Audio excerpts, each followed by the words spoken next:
에세이스트 104호 학평회를 시작하겠습니다. 네. 네, 그럼 먼저 작가회의 배영숙 회장님의 인사 말씀이 있겠습니다. 네. 제가 매번 할 때마다 인사말을 하니까 무엇을 해야 될지 많이 또 망설여지기도 합니다. 어쨌든 저희들 지금 2022년 에세이 작가회의 네 번째 합평회입니다. 이제 더위도 꺾인 듯 이제 선선한 바람이 불어오고 있네요. 그리고 먼저 이번 104호가 집중호우로 배달에 지연된 점 전국구의 구독자 여러분에게 먼저 이렇게 사과드리겠습니다. 그리고 이번 여름에 가장 기쁜 소식은 SS 사무실을 수년간 501호에 문을 열었다는 것입니다. 우리의 이제 안식처가 생긴 것이죠. 향후 사무실 운영에 관한 이야기는 발행인께서 해주실 것입니다. 우리는 여러 가지 일 속에서도 이렇게 경남, 마산, 서울, 그리고 창원, 그리고 부산 이렇게 SS를 통하여 이 자리에 모였습니다. 저는 아마 여러 가지 살면서 그런 마음이에요. 대사에 지장이 있나, 세상은 더 선한 의미에서 이끌려가고 또 또한 애정을 가진 많은 분들의 기운에 의해서 좋은 방향으로 나아가게 되어 있다고 그렇게 믿고 있습니다. 먼저 이번 104호에 우리가 이제 한 2달 사이에 신간 먼저 가족여행을 떠나서 참석하지 못했지만 오랫동안 스필립시를 운영하시다가 스필립시를 발간한 김낙도 선생님 나야 문여로 출간 축하드립니다. 그리고 아까 강대순 선생님 시집을 내시고 소설집을 내시고 그리고 이번에는 스필립시 발간이 이르기까지 종횡무진왕성한 활동하고 계시는 강대순 선생님 테마가 몰려오는 시간 진심으로 축하드리고 오늘 또 좋은 말씀 기대하겠습니다. 그리고 경남 문인 여러분이 104호 필진으로 많이 함께해 주셨습니다. 정말 반갑고 또한 이렇게 많은 분들이 참여할 수 있도록 백남호 교수님 고맙습니다. 박금아 선생님의 글을 읽고 정신이 번쩍 들었습니다. 나도 글 좀 다시 좀 써야겠다는 생각이 들 정도로 박금아 선생님 문장 하나하나가 저에게는 신선한 그 자체였습니다. 모처럼 대구의 이상일 선생님과 함께 하시는 토론 심도 있고 그리고 신나는 대담 벌써 기대가 됩니다. 변화하는 시대에 우리의 마음도 SS인도 자세도 변화에 맞추어 성장해 나가야 할 것입니다. 우리 임원들 모두는 여러분들의 이야기에 귀 기울이고 그리고 빨랫줄의 바지땡 역할처럼 이렇게 역할을 해나가도록 하겠습니다. 아무쪼록 참석하신 모든 분들께 의미 있고 뜻깊은 합평회가 되길 기대하겠습니다. 그리고 10월 가을 세미나 때 뵙겠습니다. 네, 감사합니다. 감사합니다. 잘 들었습니다. 네. 네, 원래 보통 다음은 신인상 수상 소감으로 넘어가는데요. 이번 104호에는 신인상 수상자가 없었습니다. 그래서 작가 이사님들께서 주변에 신인 작가 발굴에 좀 힘써주시면 감사하겠습니다. 네, 그리고 다음 순서는 신간 발표 소감 순서인데요. 이번에 아까 회장님도 말씀하셨듯이 신간을 발표하신 작가는 두 분이십니다. 나야 문 열어, 네, 김낙표 선생님하고 또 해마가 몰려오는 시간에 강대선 선생님이십니다. 그런데 김낙표 선생님께서는 사정상 참석하지 못하셨고요. 오늘 해마가 몰려오는 시간에 저자이신 강대선 선생님께서 함께 해주셨는데요. 강대선 선생님 소감부터 먼저 듣도록 하겠습니다. 네. 네. 아까 선생님들께서 이제 어리게 보이신다고 그러셔서 너무 기분이 좋았습니다. 실제 어리기도 합니다. 그래서 소설집과 시집을 냈는데 수필집은 참 어렵게 생각이 들었습니다. 나이도 좀 어리고 하는데 아직 경험도 아직 미천한데 지금 수필집을 내는 게 맞을까 이런 고민이 많이 했었거든요. 그런데 이왕 시작한 거 이렇게 이렇게 수필집을 하나 갖고 싶다 이렇게 마음을 먹었었거든요. 그래서 나이에 상관없이 수필집을 좀 내야겠다 이런 마음을 먹고 수필집을 내게 되었습니다. 많은 선배님들께 이제 어떻게 보일까 좀 많은 고민이 좀 있었습니다. 그래서 수필이라는 게 대체 뭘까? 제가 이제 여기 계시는 분들한테 수필이 뭐다고 말씀을 드리기가 참 어려운 부분이었습니다. 그래서 저는 그냥 제 기억을 만나러 간다라는 생각이었거든요. 그래서 그런데 그 기억을 어떻게 만날까라는 하는 그 생각이 좀 고민이 담겼습니다. 그래서 나의 생각과 가치관을 어떻게 어떻게 글을 써서 독자와 만날 것인가, 이런 고민을 하면서 이제 글을 썼던 방법이 있습니다. 그래서 어떤 하나의 사건이 있다 할지라도 그것을 표현하는 데는 수십 가지가 있을 거라고 생각이 듭니다. 그래서 나만이 갖고 있는 표현 방법을 좀 찾아보자 라는 생각을 했었고요. 그 중에 이제 제 장점이 무엇일까, 이런 생각을 해보았습니다. 그래서 다른 사람이 갖고 있지 않는 나만의 장점이 무엇일까, 이제 이런 고민 속에서 글을 썼는데 쉽지는 않았습니다. 그래서 좀 아쉬움도 많이 남고 앞으로 쓰면 더 잘 쓰겠다 이런 마음이 좀 드는 수필집이었습니다. 그래서 첫 수필집이었기 때문에 많이 좀 이렇게 좀 애정 있게 들여다봐 주시면 감사하겠습니다. 제가 수필 쓰면서 항상 생각했던 부분은 시간과 공간, 그리고 그 속에 담겨 있는 인간의 정서, 이런 것이었는데요. 그러니까 언제 어디에서 어떤 정서를, 어떤 느낌을 내가 받느냐, 이런 것들을 계속 기억을 통해서 써갔던 부분이었습니다. 그래서 지금 굉장히 재미있는 것은 굉장히 20년, 30년이 지난 기억도 그 느낌까지도 저장이 되어 있다라는 생각이 듭니다. 그래서 그때 일을 생각하면 그 느낌이 고스란히 저에게 남아있다라는 게 참 놀랍고 신기하다. 근데 이것을 어떻게 표현을 해서 독자와 만날 것인가, 이런 생각들을 계속 고민하고 있습니다. 그래서 저는 생각할 때 이 세상의 모든 것은 이어져 있다는 생각을 많이 합니다. 우리의 뇌세포도 전부 다 이렇게 뉴런이나 시냅스를 통해서 다 이어져 있듯이 세상 만물도 다 이렇게 전혀 관련이 없는 것처럼 보이지만 전체가 좀 이어져 있다라는 생각을 많이 했던 것 같습니다. 그래서 테마가 몰려오는 시간도 그런 이야기들을 많이 담았습니다. 그래서 저의 경험과 이야기들, 근데 아무래도 이제 처음에 이제 쓰다 보니까요, 좀 아쉬움도 좀 많이 남고 좀 부족한 점이 많습니다. 그래서 선생님께서 이렇게 읽어주시고 이런 부분은 좀 이렇게 고쳤으면 좋겠다라고 저에게 어떤 채찍과 같은 말씀을 보내주시면 제가 좀 더 글을 써 나가고 정진하는데 많은 도움이 될 것 같습니다. 이상입니다. 감사합니다. 네, 감사합니다. 네. 예. 네. 그러면 지난번에 권은민 선생님께서 북한을 바라보는 새로운 시선이라는 책을 출간을 하셨는데요. 지난 화평회 때 참석을 못 하셨어요. 그래서 오늘 또 참석하셨으니까 이 기회에 소감 듣도록 하겠습니다. 네, 권은민 선생님 부탁드립니다. 네, 감사합니다. 제가 낸 책은 이렇게 생겼는데요. 네.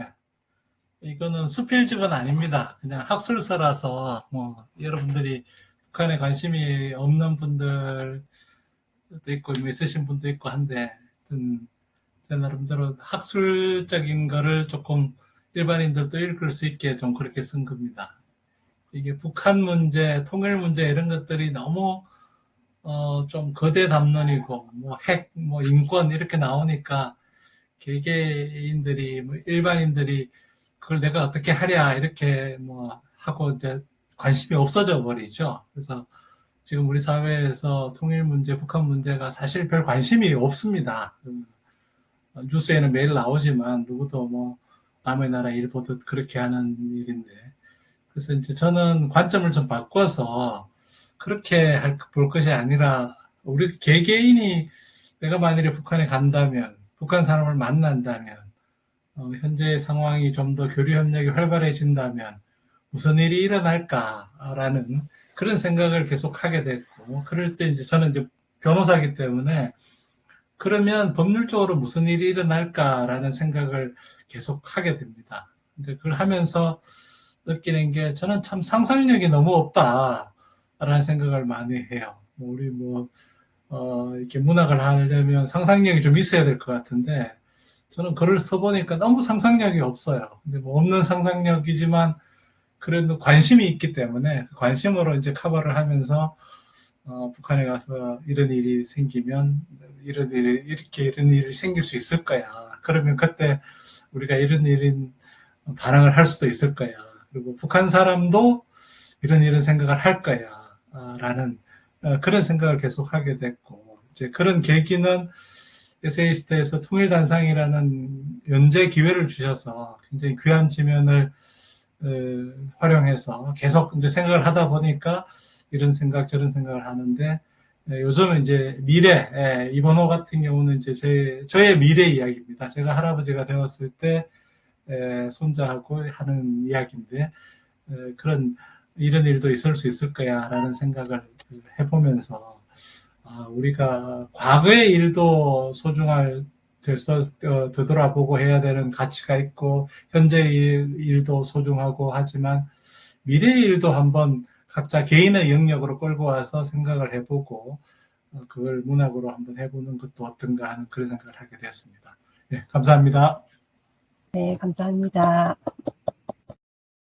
네, 그러면 또 갑자기 또 오늘 저희가 소식을 알게 되었죠. 따끈따끈하게 오늘 또 책이 나왔다고 아까 노갑선 선생님께서 말씀하셨는데요. 이 기회에 또 소감 들어보면 좋을 것 같습니다. 하늘꽃 피다의 저자이신 노갑선 선생님 부탁드립니다. 소감 좀 말씀해 주시겠어요? 공소가 네, 해지하시고요. 선생님들 반갑습니다. 반갑습니다. 사실은 제가 김영유 선생님하고 워낙 잘 지내다 보니까 제일 먼저 김영유 선생님한테 책 왔다고 자랑했거든요. 근데 이 자리에서 바로 공개가 돼가지고 하늘꽃 피다가 공개가 됐는데, 사실은 저는 이 수필집이 두 번째 수필집입니다.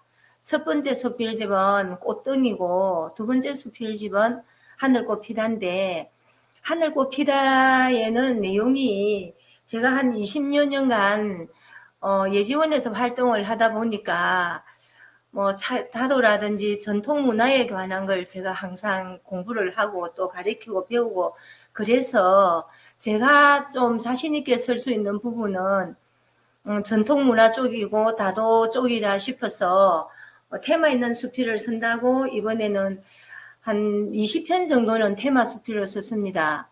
그리고 나머지는 일반 수필도 쓰고 여행 수필도 썼는데, 수필이라는 게 사실 쓸 때마다 쓸수록 어렵구나, 그걸 실감합니다. 그래도 이 코로나 시대에 글을 안 썼으면 뭘 했을까 싶고 너무 행복한 시간을 보냈기 때문에 오늘 수필집을 또 받아보니까 또 가슴 뿌듯하고, 제 책 속에는 남편이 정년퇴직하고부터 사진을 취미로 했거든요. 근데 사진 작가로 등단을 해서 제 수필집에는 1집에도 그랬고 2집에도 그렇고 남편의 사진이 중간중간 들어 있습니다. 다음 기회가 되면 선생님들께도 한번 보내드리고 싶습니다. 감사합니다. 네, 감사합니다. 잘 들었습니다. 네. 네. 네, 감사합니다. 네, 축하드립니다. 네. 그러면 이제 이어서 감사합니다. 문제작가 특집, 네. 네, 이어서 문제작가 특집 대담이 있겠습니다. 박금화 선생님과 수필은 타자를 어떻게 대하는가 작가론을 쓰신 이상열 선생님과의 대담이 있겠습니다. 네, 두 분께 진행 부탁드립니다. 안녕하세요. 이상열입니다. 네, 안녕하세요. 예. 이번 특집 작가, 박금화 작가의 작가론을 쓴 이상열입니다. 한 3가지 정도 질문을 해보도록 하겠습니다. 수필은 나를 말하는 글쓰기인데, 작가님의 5편의 글을 읽어보고 두드러진 특징이 있더라고요. 그것은 주제가 내가 아니라 타자였다는 점입니다. 그것도 잘나고 예쁘고 화려한 타자가 아니라 소외된 타자, 중심에서 벗어난 타자, 갑이 아니라 을의 위치에 있는 타자였습니다. 작가님을 작품으로 처음 뵌 지가 2015년 신춘문예 당선자 조율사였거든요. 처음 만났을 때 그 작품의 타자가 바로 조율사였고요. 그리고 조율사가 20년 된 또 다른 타자 피아노를 만납니다. 굉장히 저한테는 흥미로웠던 작품이거든요. 박금화 작가의 타자에 대한 시선이 아주 특별합니다. 그 시선이 독자의 마음 움직이는 중요한 포인트가 아닌가 그렇게 생각을 합니다. 작가님께서 평소에 품고 있던 그리고 다루는 타자는 누구이면서 그리고 그 타자에 대한 어떤 의미를 지니는가 작가님께서 말씀해 주시면 좋겠습니다. 물론 타자에 대한 정의가 어디 있겠습니까? 정답은 없죠. 그래서 작가님 시선이 정답이니까 편하게 한번 말씀해 주시면 고맙겠습니다. 네, 선생님 고맙습니다. 저는 사실 제가 등단한 지 이제 수필을 쓰게 된 지 7년째입니다. 그동안에 제가 글을 쓰면서 고민했던 것이 너무 내가 내 얘기만 쓰고 있는 거 아닌가? 예. 내가 다른 사람을 너무 외면하고 있지 않나? 그게 고민이었었거든요. 그런데 이상열 선생님께서 정말 저로서는 너무나 엉뚱하게도 저희 작가적 시선이 타자를 향해 있다고 그래서 제가 정말 깜짝 놀랐습니다. 그래서 왜 그럴까 한번 생각을 해봤어요. 예, 생각해 보니까요. 사실 저는 좀 뭐랄까요, 좀 자랑 같지만 감정이입이 잘 돼요. 공감을 잘하죠.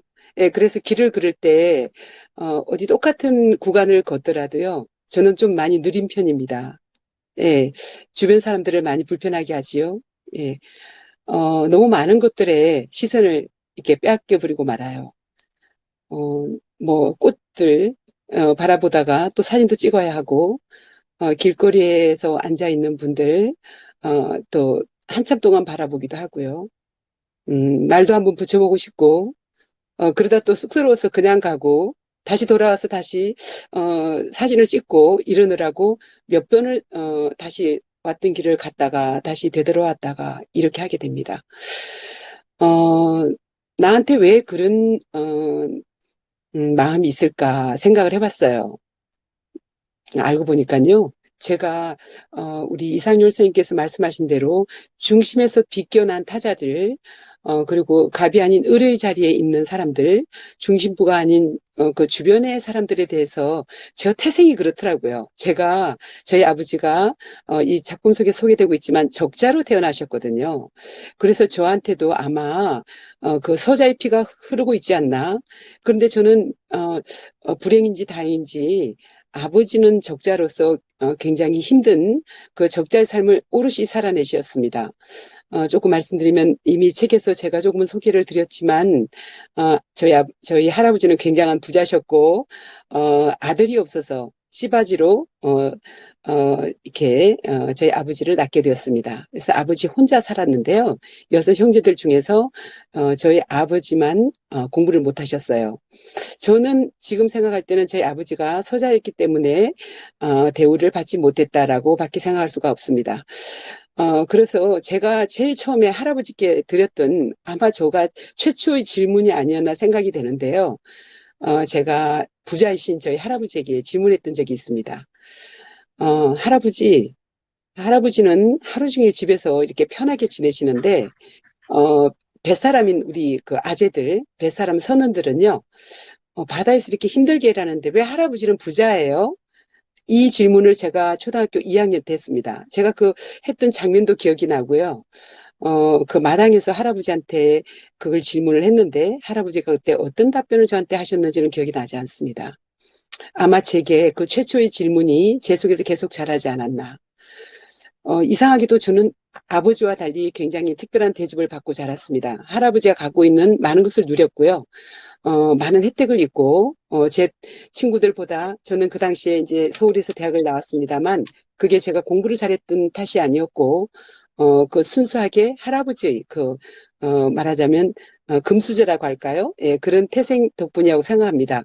그런데도 제 속에는 계속 아버지의 좀 그 외로운 모습, 그리고 주변부의 사람들에 대해서 굉장히 관심이 갔어요.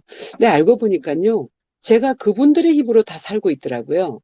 어떻게 보면은 지금 여기 소개된 길도아제, 제가 어렸을 때, 이 길도아제는 제가 어머니 도움을 받고 자랄 수가 없었을 때, 외가에 살 때 저희 아버지 나이였거든요. 그래서 저희 아버지가 되어주셨고, 저희 또 오빠, 또 저희 아재, 친구가 되어주면서 저를, 유년 시절을 저를 그냥 행복하게 해줬던 저희 아재. 그러니까 지금 현재 제 모습 속에는 아재가 남아있을 겁니다. 적자인 아버지는 물론이고요. 그 먼 길 속에 저희 시고모님은 제가 결혼을 하면서 만나게 된 분인데, 제가 결혼하기 전에는 저는 남쪽에 아주 그 조그만 섬에서 태어났고 아주 보수적인 집안에서 자라서 저는 북한 땅에 대해서는 생각해 본 적도 거의 없습니다. 예, 생각해 본다면은 제가 교육받은 대로 뭐랄까요? 북한은 별로 친하지 않는 곳, 예, 멀어야 될 곳으로 예, 인식하고 살았죠. 그런데 결혼을 하고 보니까 그 전쟁의 그림자가 저희 집안의 시가에 아주 짙게 드리워져 있었고, 50년이 지난 시간에도 그 그늘 속을 살아내야 했고, 저도 당연히 그 시가에 이제 만면으로 들어갔기 때문에 그 그늘을 제가 꿋꿋이 살아내야 됐습니다. 그래서 그게 제가 그 아우성이 바로 제가 수필을 쓰게 된 계기가 됐고요. 그리고 이제 그를 만나면서 그분들의 상처, 그러면서 제가, 이 그늘은 누군가가 만든 것이다 하는 생각이 들었고요. 그 그늘을 외면할 것이 아니라 제가 바로 봐야 된다고 생각했습니다.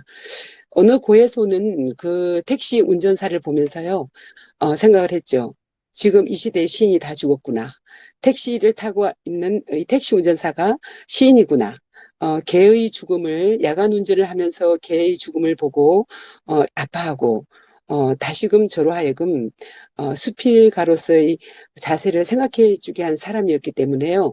이분이 저에게 큰 가르침을 줬고, 그래서, 그 수필을 한 편을 쓰게 됐습니다. 그래서, 이런 제가 만난 길도아제, 적자, 먼길, 어느 고에서 이런 분들이 저한테 큰 가르침을 줬고, 아버지가 저한테 물리적인 유전자를 줬다면은 다른 분들은 저에게 외적인 환경을 제공해 줬고, 그들이 그 말씀드릴까, 또 그들의 저한 보살핌이 오늘의 박금아인 저를 이루어졌다고 생각을 합니다. 이루었다고 생각하고요.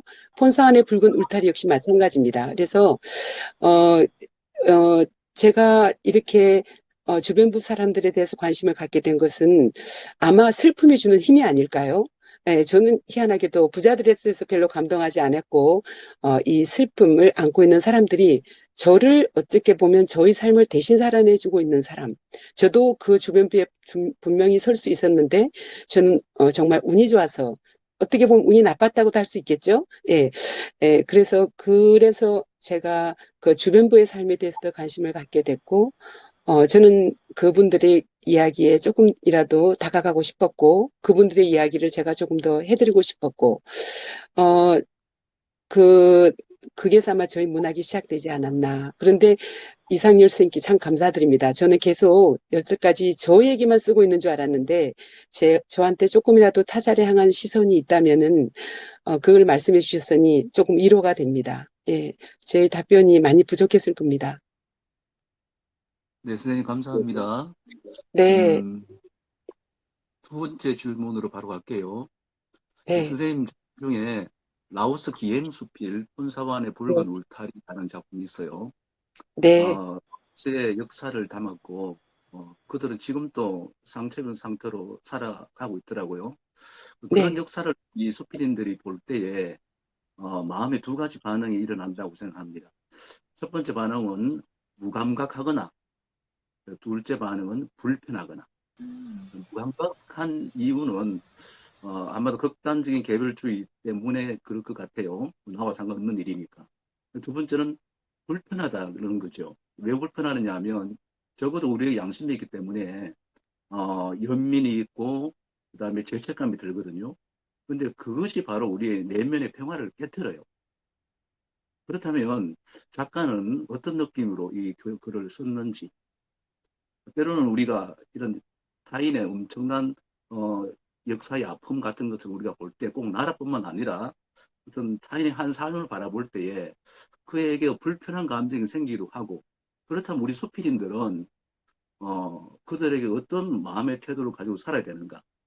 아예 우리가 글 쓰는 자로서 무감각하게 안 쓰면 되거든요. 그렇지만 우리가 안 쓸 수 없으니까. 그런데 마음이 불편해요. 그렇다면 우리는 그 글을 어떻게 접근해야 될까? 네, 그런 아픔에 대해서 수필인들이 가져야 될 태도에 대해서 작가님의 생각을 한번 듣고 싶습니다.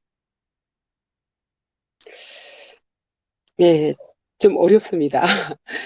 음, 일단 제가, 음, 타인의 고통에 대해서 아픔을 아주 제가 민감하게 느끼지는 못하는 것 같습니다. 조금은 느끼지만요.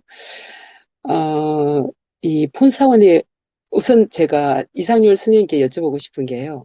이 저희 수필을 만나시기 전에 이 시크릿 워에 대해서는 알고 계셨을 테고요. 이 사람들이 이런 삶을 살고 있다는 얘기를 들어본 적은 있으신가요? 자세히는 선생님 수필을 통해서 접했습니다. 아, 네. 예, 이런 고맙습니다. 구체적인 아픔은 제가 몰랐습니다. 네. 제가 이 수필을 쓰게 된 것은 아주 우연한 일이었는데요. 마침 지금으로부터 만 2년 전입니다. 라오스에 이제 제 남편과 함께 한 달 여정으로 배낭여행을 갔었는데요. 갔더니 한국인들이 너무 많더라고요. 예, 수도 비엔티안하고, 그 다음에 이제, 그 방베이라는 곳을 갔고, 그 다음에 루앙프라방을 갔는데, 어찌나 한국 사람들이 많은지, 조금, 뭐랄까요. 처음엔 조금 잘못 왔나 하는 생각을 했습니다. 왜 그런 거 있잖아요. 내가 낯선 곳을 불어 찾아갔는데, 거기에 같은 곳에 살았던 사람들이 너무 많았을 때, 약간 당혹스러운 그런 게 있었습니다. 그런데 거기서 이제 야시장이 있었어요. 그래서 그 야시장을 갔습니다. 구경을 갔는데, 아주 아름다운 물건들이 많이 있었습니다. 이 라오스 사람들이 손재주가 아주 좋더라고요. 그래서, 어, 뭐 이렇게 아주 그 야시장이 크게 열립니다. 예, 공연도 하고요. 그런데 가다가 우연히 아주 조그맣게 정말 보자기만 했어요. 거기에 이렇게 메모가 돼 있었어요. 영어로. 그러면서 이 숟가락 하나를 이제 팔아달라는 그렸고 그림을 멈춰달라 이런 문구였어요. 그래서 그 옆에 보니까 또 그 비슷한 게 있었어요. 보니까 숟가락이요. 아주 조악하게 그렇게 생겨 있고, 옆에 무슨 제트기 모양도 있고, 또 그 비행기 모양의 열쇠고리도 있고 이래요. 그래서 이제 그 매물을 보니까 이게 비밀전쟁 때, 그 당시에 폭격을 했던 그 비행기들의 잔해로 만들어진 어, 액세서리들이다. 이렇게 돼 있으면서 이것을 하나 팔아달라고 그래서 정말 놀랐죠.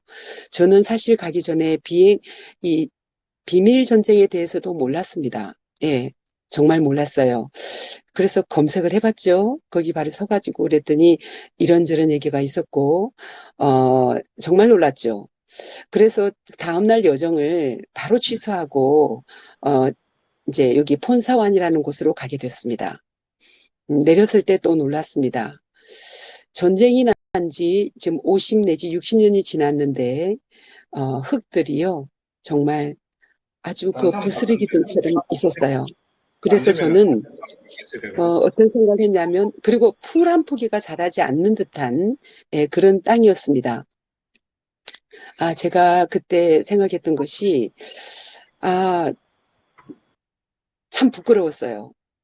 나는 정말 이 세상을 살면서도 너무 모르고 살았구나. 그러면서요, 제가 그 가이드한테, 저를 안내했던 가이드한테 니네들이 살고 있는 곳을 좀 안내해 달라고 했어요. 그래서 이제 그 친구의 도움을 받아서 제가 이렇게 여행을 했던 곳을 쓴 것인데요. 제가 썼던 이유는 그것입니다. 나는 그래도 한국에서 중산층의 삶을 살고 있고, 뉴스를 제가 외면하지 않고, 항상 세상 사람들이 어떻게 살아가는지에 대해서 제가 부릅뜨고 사는 사람이라고 생각했는데, 어, 이렇게 어마어마한 슬픔 앞에서 나는 아무것도 모르고 있었다는 게 정말 부끄럽더라고요. 정말 제가 길 재주가 없어서 제가 거기에 조금밖에 담지 못했습니다. 이 글은 원래 어떤 잡지사에서 저한테 이제 청탁을 해와서요. 15매라는 한계가 있어서 15매 수필 3편을 한 편으로 묶은 것입니다. 왜 이걸 쓰려고 생각했냐면요. 제가 한국에 갔다 온 다음에 어마어마한 현실을 보고 제가 알고 있는 지인들한테 물어봤어요. 알고 있는 언론인, 제 남편도 남편한테 물어봐도 비밀 전쟁에 대해서는 알았지만 이 사람들이 이런 삶을 살고 있고 지금도 그 고통 속에 살고 있다는 것은 정말 처음이었다고 좀 까무닥히 몰랐다고 그래요. 그래서 제가 언론인 또 문인들 또 몇몇 이런 분들한테 물어봤습니다. 시크릿 워에 대해서 알고 있느냐? 그리고 또 거기에 있는 사람들이 현실에 대해서 알고 있느냐? 아, 제가 한 20명 정도를 만났을까요? 그런데 대부분의 사람들이 금시초문이라고 했습니다. 그래서 저는 이것을 써야 되겠다고 생각했습니다. 물론 제가 쓴 작은 수필이 뭐 몇 사람이나 하게나 읽힐까요? 그렇지만 저는 제가 본 이상 쓰지 않을 수가 없었습니다. 왜냐하면은 그것은 작가의 의무라고 생각을 했거든요. 예, 아까 말씀하신 대로 스님께서 이상현 스님께서 아주 중요한 말씀을 저한테 질문을 주셨는데요. 어, 왜 사람들이 외면하는가? 어떻게 보면 이제 가해자라고 할 때요. 이렇게 전쟁의 피해자가 있으면 가해자가 있다고 생각하면 가해자들은 이것을 불편하기 때문이죠. 예, 불편하다는 것은 아는 척을 하면 하게 되는데요. 그 불편하게 되면 뭔가 반응을 내보여야 되고 차라리 그러니까 외면하고 수밖에 없는 것이죠. 저는 제가 작은 수필이지만 니네가 이렇게 하지 않았냐고. 예, 그것을 더 불편해하라고 느끼게 하고 싶었어요. 제가 뭐 이 사람들한테 뭘 해줄 수 있는 게 뭐가 있겠습니까? 그렇지만 내가 또 이런 약자에 대해서는 또 이런 슬픔을 안고 있는 사람들에게는 우리가 당신들의 고통을 이제 볼 수는 있다. 알아는 봤다. 예, 그래서 그것을 조금이라도 제가 담고 싶어서 이제 썼던 것입니다. 그래서 뭐 제가 수필인이 가져야 할 태도에 대해서는 제가 뭐라고 할 수가 없습니다. 그렇지만 글을 쓰는 이상 작가는 시대의 예언자여야 한다. 그 예언자는 것은 그래도 조금이라도 방향성을 제시해 줄 수 있어야 한다. 네. 왜냐하면 아까 어떤 선생님께서 말씀하셨듯이 우리는 모두 다 연결되어 있기 때문입니다. 예, 그들이 아니면 내가 그 고통을 받아서야 되고 우리 이 땅에 또 그 많은 포탄들이 정말 그 10년 동안 어, 그 매일 8분씩 폭격기로 8천만 개 2억 6천만 개의 폭탄이 떨어졌고 아직까지도 포탄이 그게 8천만 개나 남아 있어서 농사조차 제대로 지을 수가 없고 농토를 개가 날려가면 언제 그 불발탄이 터질지 모르니까요.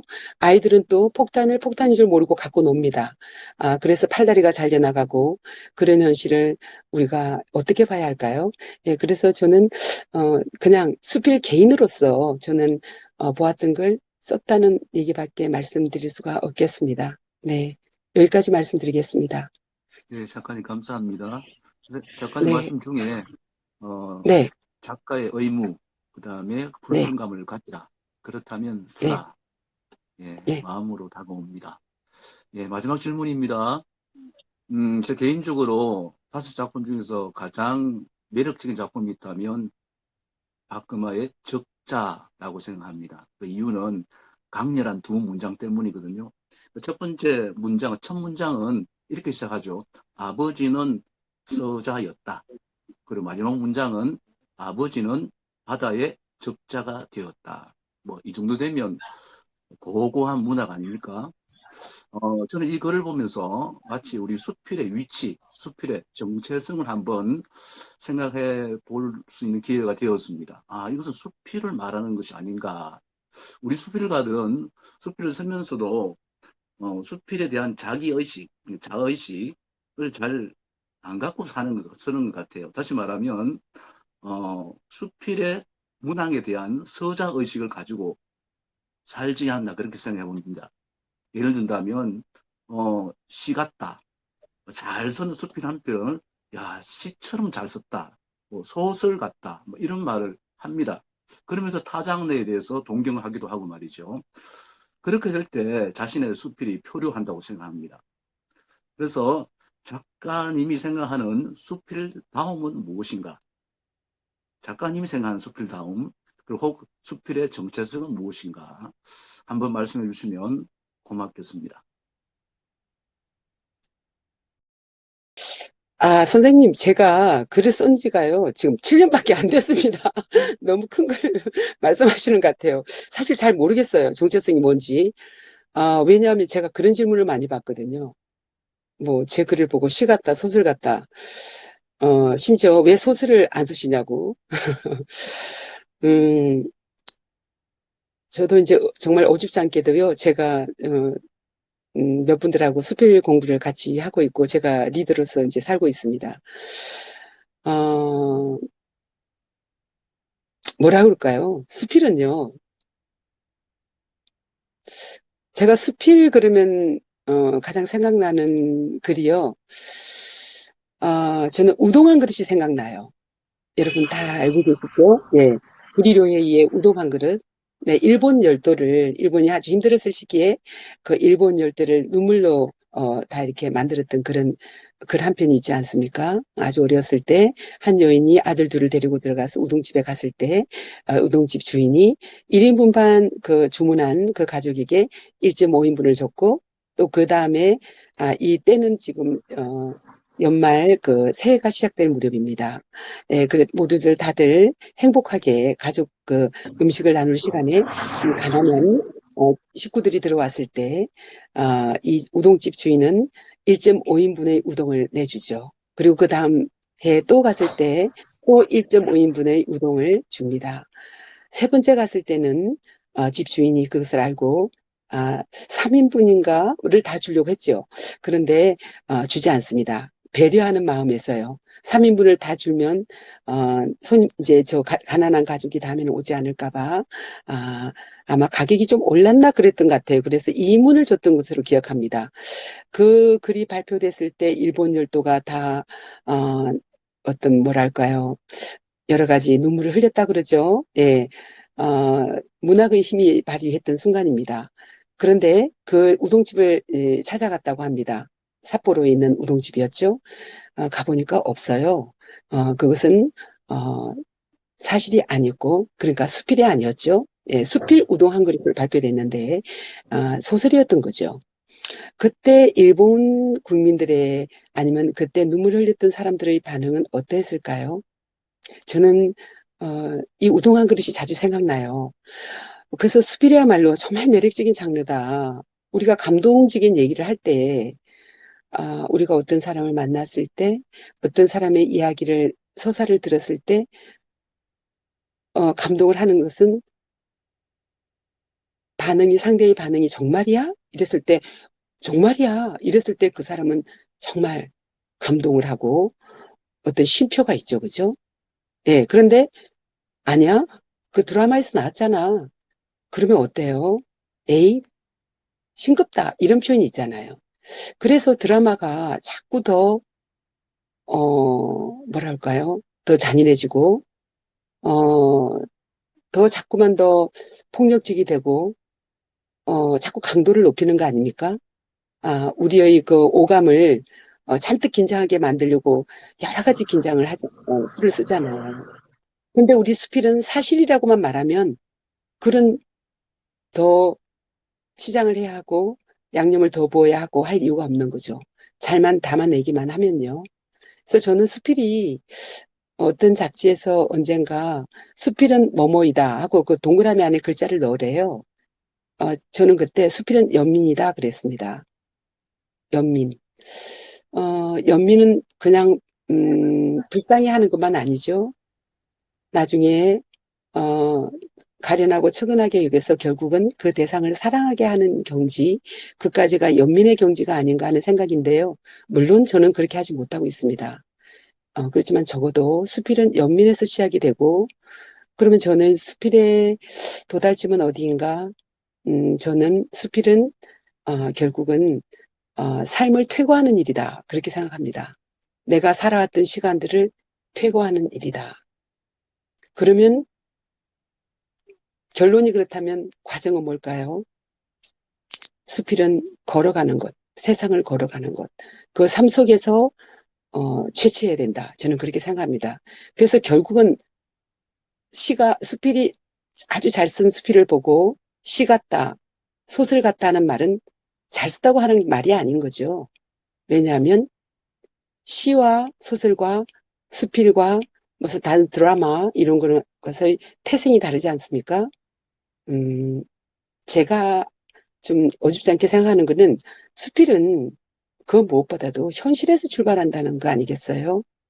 아니, 현실이 아니고 삶, 겪었던 일, 넌픽션, 네, 꾸며낸 얘기가 아닌 거죠. 적어도 주제는, 화소는 그렇게 돼야 된다는 겁니다. 예를 들면 우리 집안에 반찬이 있어요. 지금 손님이 왔어요. 제가 음식을 만들어내야 되는데 수필적 요리는 우리 집에 냉장고 안에 있는 재료로만 만들어내야 된다는 거죠. 내가 그것을 옆집에 가서 없는 재료를 빌려와가지고 우리 집에 내가 손님이 만약에 동태탕을 원한다면 동태탕이 없습니다. 제가 대신 뭐 가재미를 구워드리겠습니다. 고등어를 이렇게 해야지 없는 거를 제가 갖다 구워다 할 수는 없고 양념 또한 만약에 된장이 없으면 뭐 고추장으로라도 끓여내야 되는 겁니다. 수필은 제가 살아낸 삶으로만 써야 한다. 대신 거기다가 그러면 어떻게 문학적으로 쓸 수 있어? 수필적 상상을 발휘해야 되지 않을까? 그럴 때 수필이 문학으로 되지 않을까? 이제 이런 생각을 하는데요.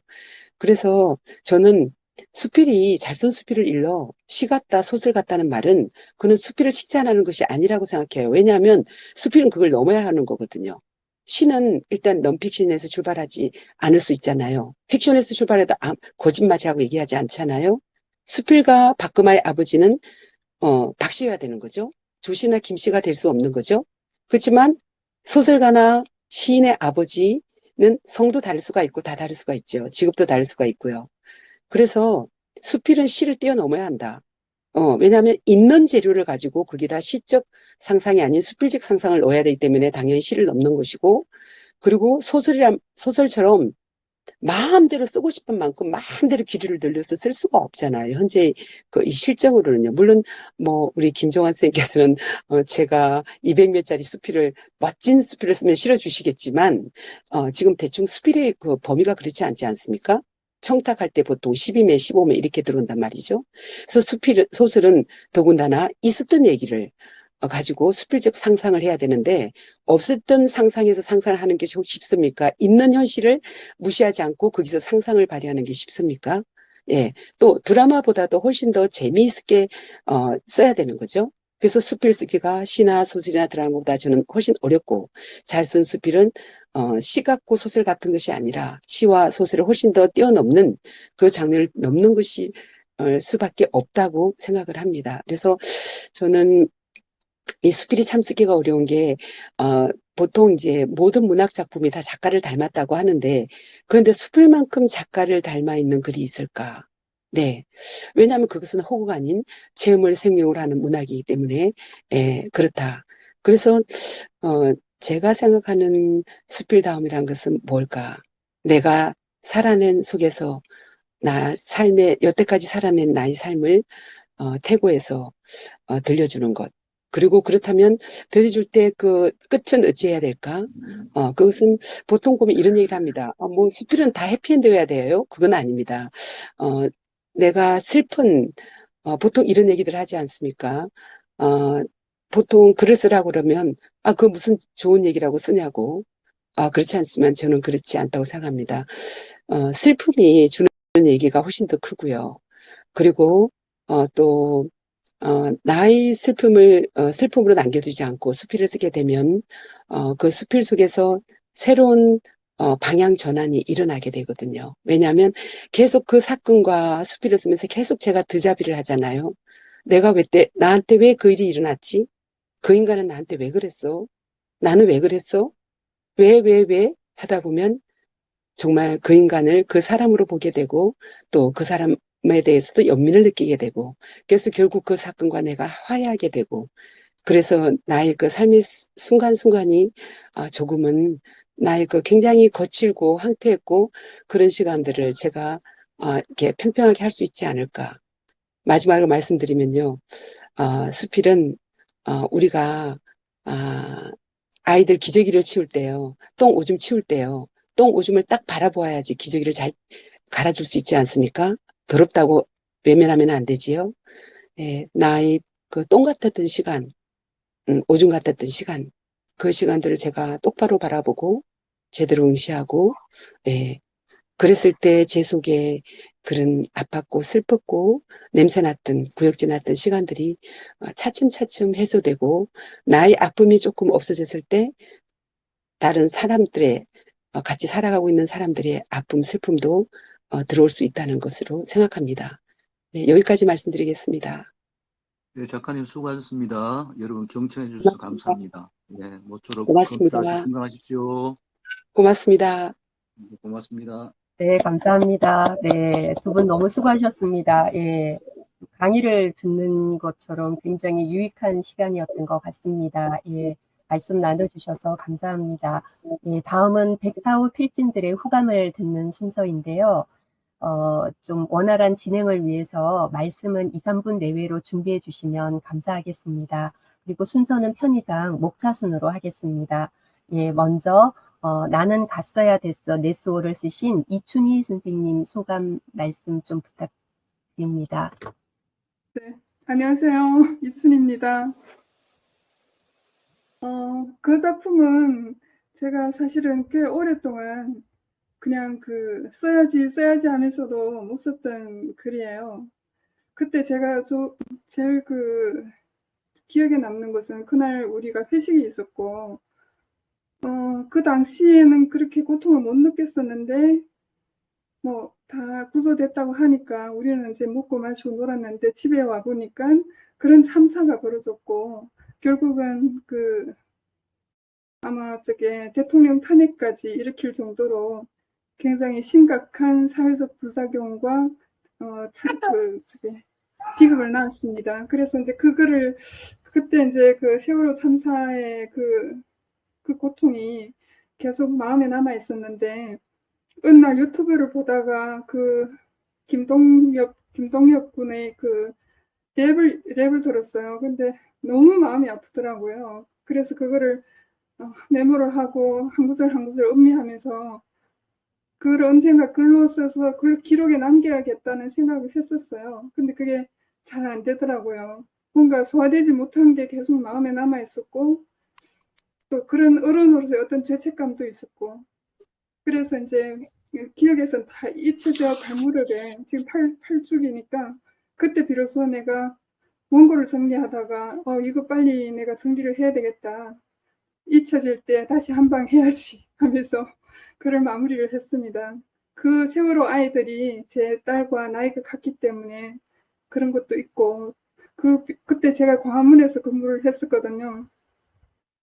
매일 천막 농성을 하시는 그분들을 봤었어요. 근데 또 그들이 단식을 할 때 또 뭐 그런 먹는 퍼포먼스를 한다고 하니까 어떻게 이럴 수가 있나. 그게 너무 계속 마음을 아프게 하더라고요.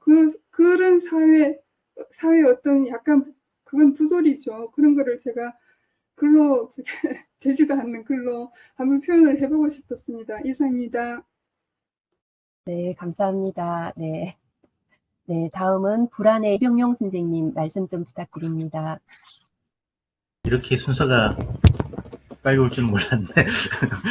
어쨌든 뭐 작품에 대해서는 뭐랄까 코로나 불안이 있었잖아요. 계속 이게 불안하다 보니까 이렇게 집사람이, 그러니까 우리 아내가 어디 간다고 그래도 불안하고 우리 아이가 어디 간다 그래도 불안하고, 사실은 나도 왔다 갔다 해도 불안하고 병원도 왔다 갔다 하면 불안하고, 거기서 이제 좀 뭐랄까 어렸을 때 이제 어머니가 많이 우리 이제 걱정 많이 하시고 불안했던 거, 이런 것들이 지금까지 이어지는 거를 느끼는 거고, 그래서 그런 거를 그냥 썼던 거고요. 그러면서 이제 좀 이렇게 불안할 필요 없다라는 생각을 하는데, 그래도 항상 또 다시 그렇게 되고, 또 이제 그런 면에서 이제 또 어머니를 닮았다는 생각, 그런 생각들을 하게 되고, 그걸 통해서 좀 더, 좀, 나에 대해서 좀 더 돌아보는 시간을 갖는 거. 그런 글을 썼던 것 같아요. 좀, 좋은 주제였는지는 잘 모르겠으나, 저한테는 이제 좀 써야 되는 글을 썼던 것 같고요. 아마 어떻게 읽으셨는지 궁금하긴 하지만, 어쨌든, 그렇게 썼습니다. 이상입니다. 네, 감사합니다. 네. 네, 다음은 보낼 준비할 시간이라고의 이해란 선생님 말씀 청해 듣겠습니다. 안녕하세요. 이혜란입니다.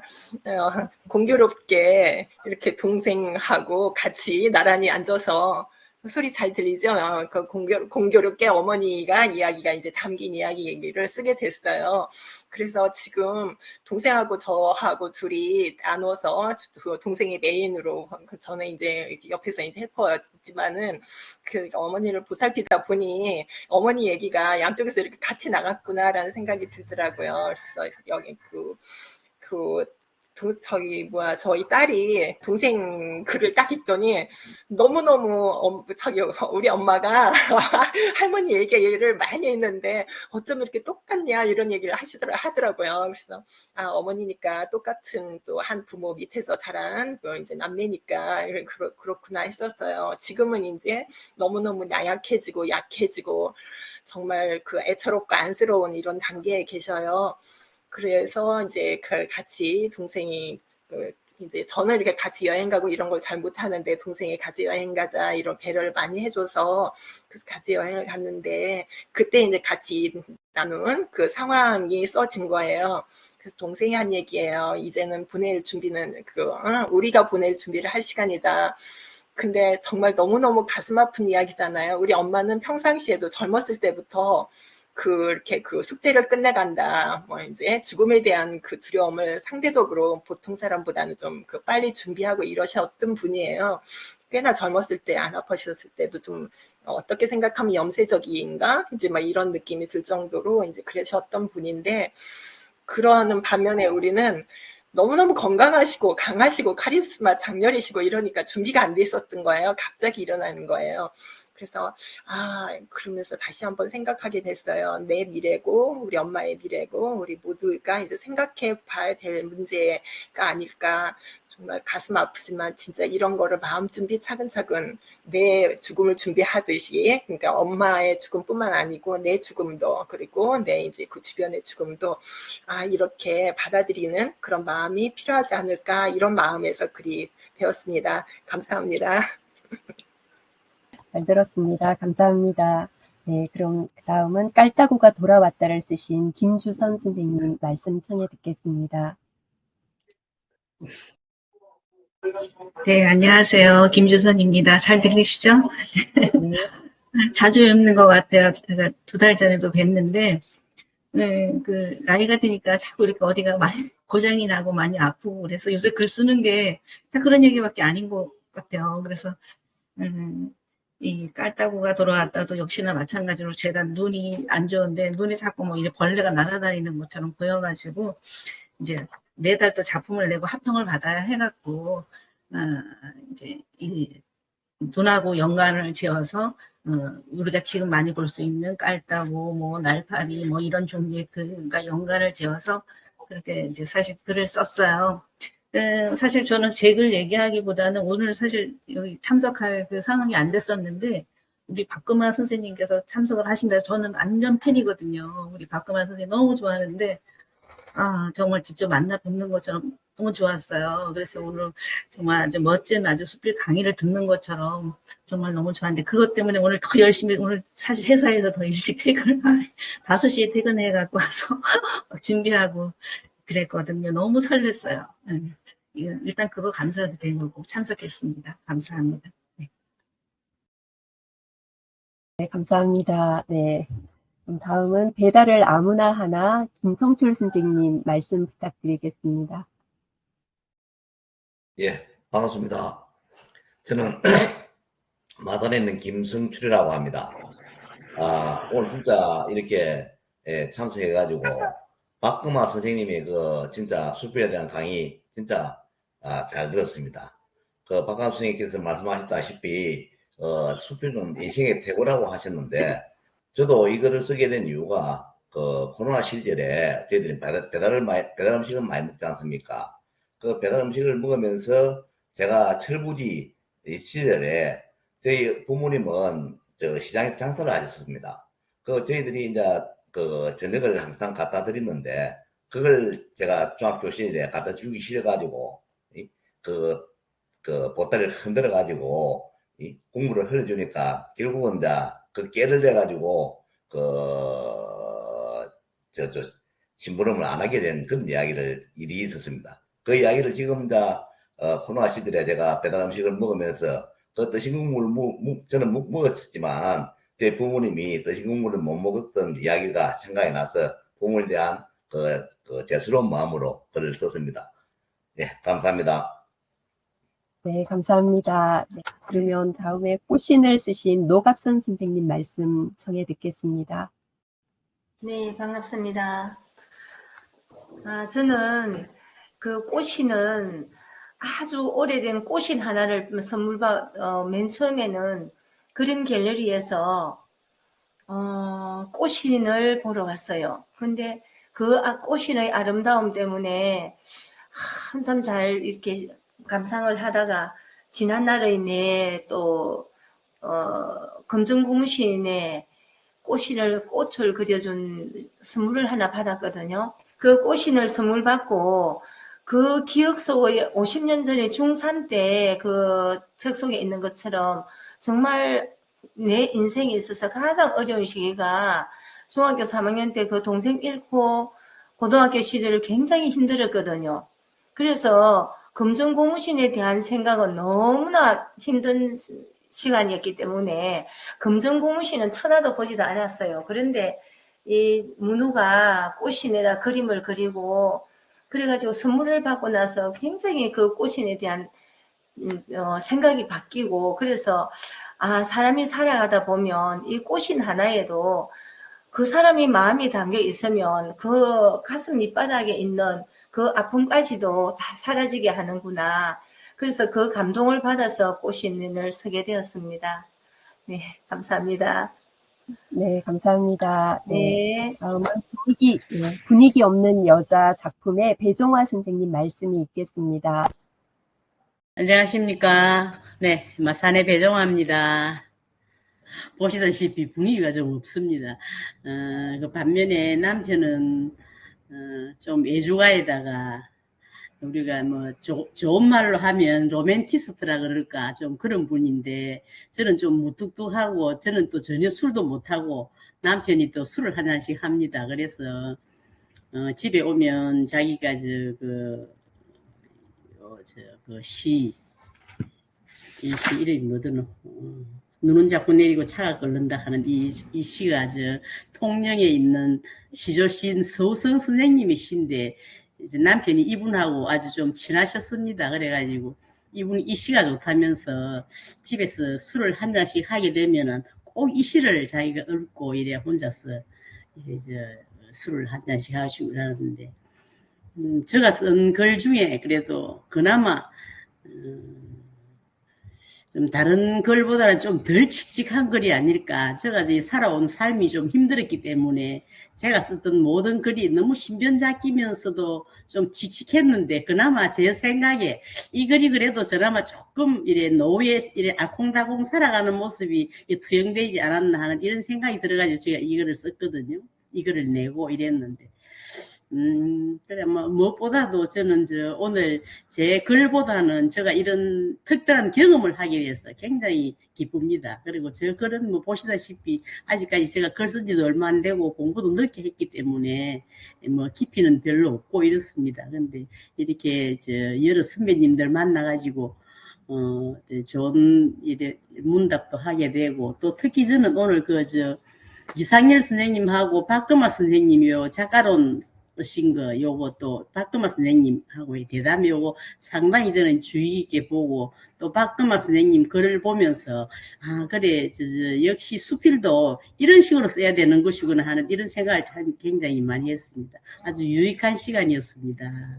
감사합니다. 네, 감사합니다. 네. 다음은 복 받으실 결을 쓰신 이경란 선생님 말씀 부탁드립니다. 네, 안녕하세요. 반갑습니다. 네, 오늘은 김종환 선생님하고 이렇게 합평을 하면 늘 걱정을 좀 했었거든요. 오늘은 괜찮으신가, 건강 어떠신가 그랬는데 오늘부터는 이제 그런 염려 안 해도 될 것 같아서 조정원 선생님께도 감사드리고 마음이 좀 편안하게 듣게 되는 것 같습니다. 그리고 오늘 특히 그 박구마 선생님의 그 말씀은 굉장히 많은 생각을 하게 해주는 그런 시간이었던 것 같습니다. 너무 감사드립니다. 그리고 수필집을 내신 분들 너무 부럽습니다. 저도 내고 싶은데 과연 낼 수 있을지 그런 생각을 하면서 들었습니다. 그리고 제 글은 저희 남편과 제가 그 아이들 집에 왔다 갔다 하면서 나이 들어가는 남편의 그 운전하는 모습을 보면서 저의 아버지의 그 나이 드시면서 운전했던 그 모습이 떠오르고 또 엄마 아버지가 살아가셨던 모습이 떠올라 가지고 글을 쓰게 됐는데 그러면서 이제 또 저희 미래도 또 생각을 하는 그런 시간을 갖게 된 것 같습니다. 그 시간이 해마가 몰려오는 시간이지 않았나 그런 생각을 잠시 했습니다. 이런 생각도 하면서 좋은 말씀 듣고 이런 시간이 너무 좋습니다. 감사합니다. 네, 감사합니다. 네. 네, 다음은 그 서늘하고 따뜻한 월평을 쓰신 조정원 선생님 말씀을 들었으면 좋겠는데, 조정원 선생님 말씀 좀 들었으면 좋겠거든요. 네. 회원님들께 미안해요. 예, 항상 뭐 책도 늦고 책을 만들면 잘 못 만들고 이라는 것들이 시원찮아서. 근데 오늘 그 합평에 참 단란하고 화목해서 마음이 많이 놓였습니다. 감사합니다. 네, 감사합니다. 네. 다음은 오늘 김종길 선생님 함께 해주셨는데요. 김종길 선생님 말씀 듣겠습니다. 네, 반갑습니다. 우선 이번 책에 나와 있는 김종길하고 저는 다른 김종길입니다. 새로 오신 분들이 있어서 헷갈릴까 먼저 소개를 드리는데, 이 한글의 재해석을 쓰고 계신 김종길 선생님은 다른 가문이시고, 저는 이제 창간호 때부터 에세이스트 식구로 이제 늙어온 사람인데, 아까 우리 박금화 선생님의 글 가운데에 박금화 선생님이 일행을 보고서 라오스 사람이 까올리 그렇게 얘기했다고 그랬죠? 혹시 글을 읽어보신 분들은 기억하시는데, 저는 이 사건이 사실은 저희 어린 시절하고도 다 관계가 있어요. 저희 초등학교 1, 2학년 시절에 불발탄 사고로 친구가 죽고 친구 형이 다리 잘라지고 그런 사건들을 옆에서 보면서 큰 세대예요. 그러니까 라오스 지금의 사람들과 사실은 같은 세대를 생활을 해왔다고 할까 그런 경험이 있고, 까올이란 말이 뭐냐 하면 중국 사람들이 말하는 고구려 사람을 까올이라고 하는데, 제가 듣고 있기는 동남아 아래쪽에도 동이의 후손들이 상당히 산다고 그래요. 버마, 태국, 라오스, 중국 남부. 그래서 까올이란 말이 이제 사실은 한국 사람이란 뜻으로 중국 사람이 쓰고 있죠. 네, 그런 것이 지금 베트남 전쟁에 대해서 저는 이제 좀 관심이 많아서 쭉 전사를 또 본 적도 있고, 비밀 전쟁이라는 것도 알고는 있지만은, 현재의 라오스 사람들이 그런 형편 속에서 산다는 것은 금화 선생님 글을 읽고 다시 알게 됐고, 어린 시절 생각도 났고, 또 대단히 뛰어난 작가다. 이런 분이 멋진 수필을 쓰는 분이구나. 이 책을 104호를 가지고 엊그제 서울에 기차 여행을 했는데 출발하면서부터 끝까지 이 책을 3분의 1을 통독을 하면서 야, 에세이스트가 굉장히 야무러졌구나. 이번 책 늦게 나와가지고 다들 혼동을 이제 기다리다가 뭐 미안하고 뭐 서로 사과들을 했지만은 우리로서는 가장 큰 위기의 산을 넘어온 순간이었거든요, 이 책이. 그래서 배 회장님을 비롯해서 우리 이 책을 만든다고 고생하신 여러분들께서 정말로 귀한 책을 맞이한 백사였다. 그런 생각합니다. 시대적으로 또 이병영 선생님이 불안이라고 쓰셨는데, 전 이병영 선생님 가족 얘기를 하도 여러 개 읽어서 가족하면 이렇게 눈에 선하게 그려집니다. 또 같이 공부하는 분야가 같고, 관심 분야도 같고, 정신분석을 공부하시고, 저도 좀 관심이 많았고, 초창기부터 몇 년간 정신분석 시리즈로 뭘 좀 현찬 글이지만 연재를 했었던 기억도 있고, 그래서 오늘 박동환 선생님의 그 글 속에서 맨 마지막 부분의 이야기를 저는 한 단어로 표현한다면 자기 치유를 위해서 우리가 글을 쓰는 것이다. 어떻게 보면은 자기 자랑하는 것도 있지만은 저희는 자랑이라기보다 우리는 이제 연민이니 뭐 다 이렇게 이쁜 말로 카바를 하고 있지만은 결국 나 자랑하고 싶어서 하는 게 글 쓰는 것이고 그림쟁이고, 다 예술은 자기를 표현하고 싶고 자기를 자랑하고 싶은 것이 무의식의 본능에 깔려 있는 거다. 그런데 그 짓을 하다 보면 자기를 알게 돼요.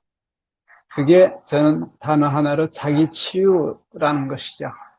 우리 지도 교수님이 처음부터 갖고 있는 이 수필의 정신과 그런 과정도 저는 그런 점에서 뜻이 맞아서 같이 쭉 살아온 셈이고, 그래서 에세이스트는 그런 점에서 초창기부터 자기의 험한 모습, 자기의 부족한 모습들을 많이 드러내는 작업들을 상당히 많이 해온 작가들이 많이 있었어요. 아마 104권을 다 한번 들춰보신다면 그런 글들이 엄청 많이 발견된다. 그래서 그런 의미에서 이 집단은 자기 치유를 위해서 굉장히 많이 고생하신 분들이 모인 곳이다. 저는 그렇게 느끼고 있습니다. 이 책 만든다고 고생하신 여러분들 감사하게 생각합니다. 또 감사드립니다. 이상입니다. 우리 김종길 박사님. 네, 감사합니다. 네. 다음은 지정숙 선생님 함께 해주셨는데요. 지정숙 선생님 한 말씀 부탁드립니다. 아까 저도 이거 굉장히 책을 늦게 받았어요. 그런데 다 읽었습니다. 끝까지. 그런데 박금화 선생님께 제가 메일도 좀 넣어드려 봤는데요. 정말 글이 좋더라고요. 그래서 오늘 또 선생님이 또 이거 카평에도 늦게 오늘 내사 제가 이걸 카톡을 봤거든요. 이것만큼은 제가 들어가서 봐야 되겠다, 들어야 되겠다. 선생님들 뵙는 것도 뵙는 거지만 그 미상열 선생님 그전에 평도 제가 몇 번 읽었던 기억도 있고요. 그래서 오늘 이 시간을 놓치면 안 되겠구나 싶어서 꼭 듣고 싶어서 들어왔어요. 그냥 이렇게만 할게요. 선생님 많이 배웠습니다. 오늘요. 감사합니다. 선생님들. 네, 감사합니다. 네, 그럼 다음은 발행인 김종환 선생님의 총평을 듣겠습니다. 오늘 평에는 아주 대단한 수준이네요. 저희가 이 합평회를 하는 가장 큰 이유는 작가들에 대한 애우로 해요. 그러니까 우리에게 가장 필요한 것은 어쩌면 저는 수필 작가들, 특히 수필 작가들이 먼저 자존감을 갖는 것. 그리고 저희가 합평회를 하는 이유는 바로 그 점을 위해서. 그래서 합평회의 가장 중심을 특집을 한 작가로 저희가 삼고, 그리고 평을 쓰신 분들하고 수필 작가가 직접 대담을 하게 하고, 오늘 우리 박금화 선생님하고 우리 이상열 선생님의 대담이 대단히 좋아가지고 오늘 합평의 격을 아주 높게 하신 것 같아요. 자, 그러다 보니까 그 다음에 나오신 분들 또한 그 수준에 바로 맞춰요. 대단하셔. 그래서 서울에 저희가 사무소를 다시 냈어요. 이제 서울 본사를 다시 냈어. 그게 인사동의 가장 중요한 랜드마크인 수은회관입니다. 수은회관에서 이제 거기에 저희 사무실을 수은회관 501호예요. 저희가 추석 세고 나서 개소식도 하려고 합니다. 그리고 이제 서울에 오시거나 서울에 계신 분들은 항상 이렇게 방문을 해 주셨으면 하고요. 이제 이번에 보니까 이 새로 책을 내신 분들, 우리 강대 선생님, 권은민 선생님, 김낙표 선생님, 그다음번에 노갑 선생님들 이 출간을 아주 축하드립니다. 그리고 수필가에게 그가 작가이고자 하는 사람이라면 작품집을 빨리 가져야 될 것 같아요. 그러니까 한 작품집을 내고 그 다음 작품집으로 이어가는 동안에 작가들은 엄청 성장하더라고요. 어쩌면 작품집 하나를 내는 것은 한 세계를 정리하고 새로운 출발을 기약하고 있는 것 같아요.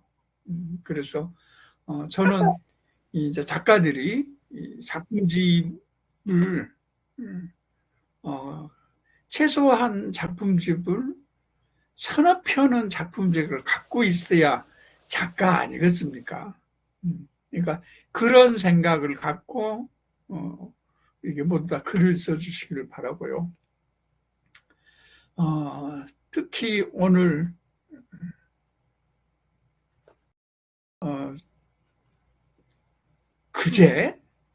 그제 서울 사무소에 우리 배영수 회장님하고 엉기백 회장님이 오셨어.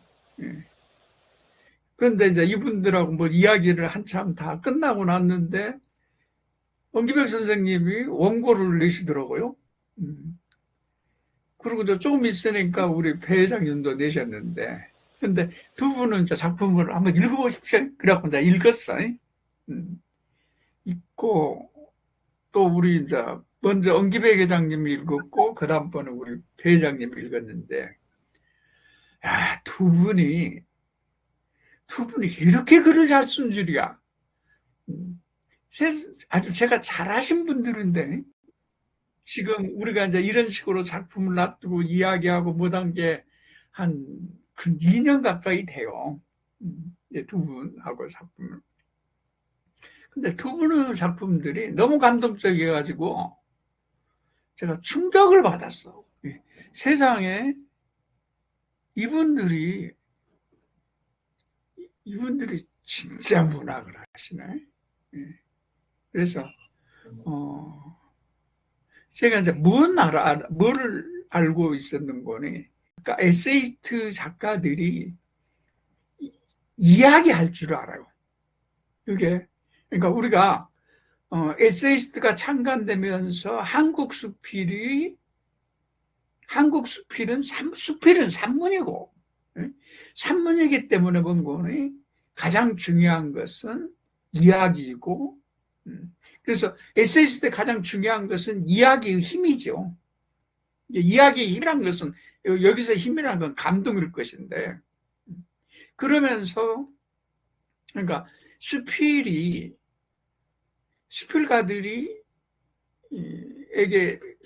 가장 주의해야 할 것은 뭔거니, 어떤 사람들은 작품을 이렇게 와서 읽어요. 읽으면 제가 좀 못됐어요. 아주 못돼가지고 뭐라고 물어보기도 하는 거니, 이걸 왜 썼어요? 하고 물어봐요. 물어본 사람이 간단하지만은 대답하는 사람이 얼마나 난감하겠어요. 요 말은 뭔 말인 거니? 사들은 자기가 겪은 이야기를, 자기가 겪은 에피소드를 쓰면 이게 작품이 된 줄 알아. 근데 사실은 뭔거니, 자기가 겪은 에피소드가 독자들이 봤을 때 그게 뭔 관심이 있어? 뻔하고 뻔한 이야기를. 그러니까 그 중에서도 많은 이야기가 자기 자랑이야. 자기 자랑 써놓고 읽으라고 하면 참 고역이지. 그러니까 문제는 뭔거니, 그 에피소드를 어떻게 문학으로 만드는가라는 그 길이 필요한 거죠. 내가 지금 쉽게 그냥 기술이라고 이야기했지만 사실은 그건 기술은 아니고, 어쩌면은 정신적으로 차원일 수도 있겠고. 그래서 제일 중요한 것은 바로 문학화하는 작업을 어떻게 할 것인가, 어떤 방법으로 그걸 이루갈 것인가. 그러니까 어제 이제 우리 그제 두 선생님의 이야기를 제가 들으면서 돌아와서도 내가 한참 울었어 그냥. 근데 그게 그분들의 그 이야기가 정말, 이제 이 두 분이 이제 노년에 들어섰어. 노년에. 우리 배용수 쌤도 이제 환갑이 됐으면 노년이지 뭐. 그런데 이제 그런 상황, 이런 것들을 아주 정말 잘 쓰셨고, 그래서 이제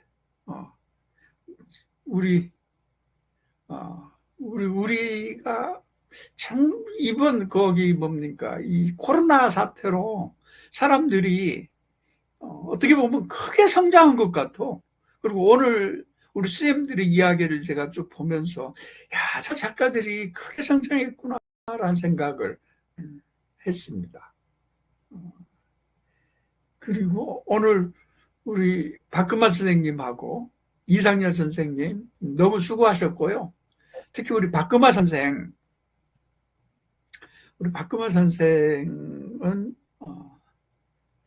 제가 박금만 선생을 안 지는 얼마 안 돼요.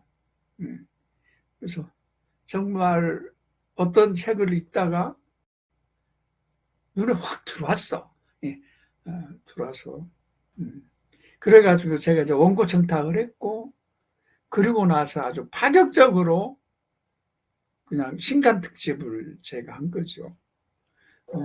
그리고 며칠 전에 사무실에 맥난자 선생님이 오셔가지고, 그래서 이제 이번 신간 특집을 박금화 선생님이 했다라고 하니까 대단히 좋아하시면서, 아주 우리 맹 선생이 꼽고 있는 작가인데 어떻게 그 작가를 알았냐고 하시면서 너무 좋아하시더라고요.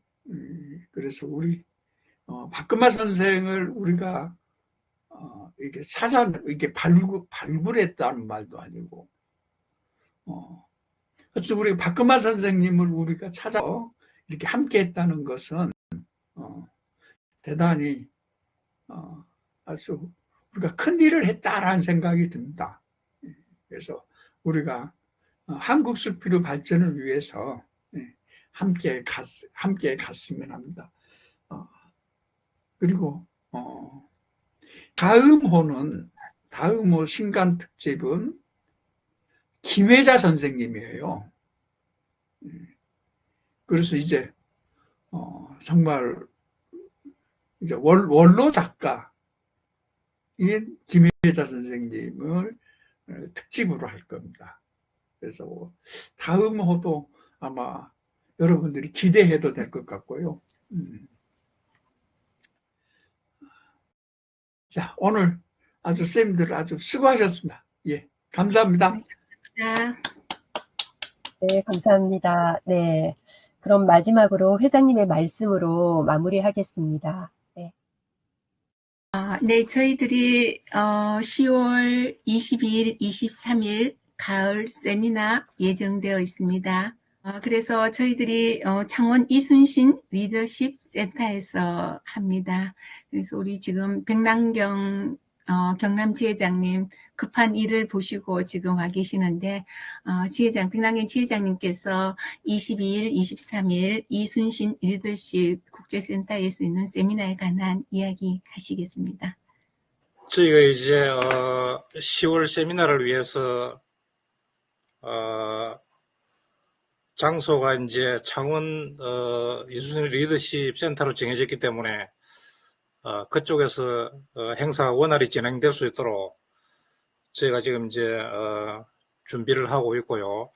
그 다음에 이제 30일 날 우리 회장님 단에서 이제 내려오지 않습니까? 그죠? 내려오실 때 그때 저희가 같이 둘러보면서 또 같이 점검하고 또 필요한 부분을 서로 의논하고 그렇게 마음의 준비를 하고 있습니다. 예.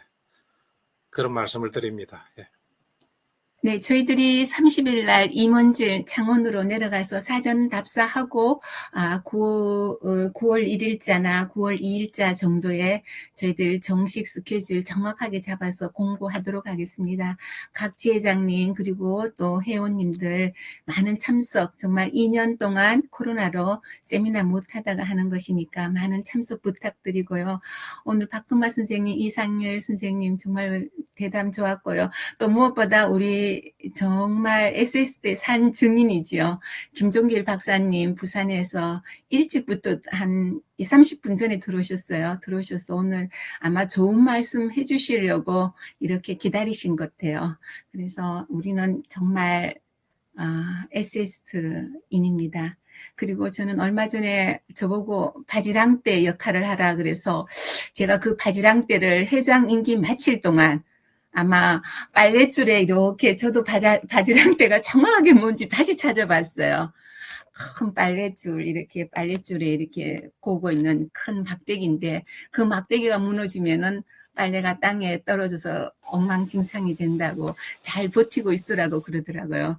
그래서 제가 2년 임기 동안 SS의 바지랭떼 역할 잘 하도록 하겠습니다.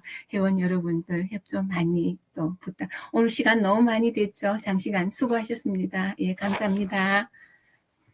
네, 감사합니다. 네, 이상으로 104호 합평회를 마치겠습니다. 예, 참석해주신 작가 이사님들께 감사드립니다. 음소거 해제하고 우리 다 함께 박수로 마칠까요? 네. 네, 수고 많으셨습니다. 감사합니다. 네, 고맙습니다.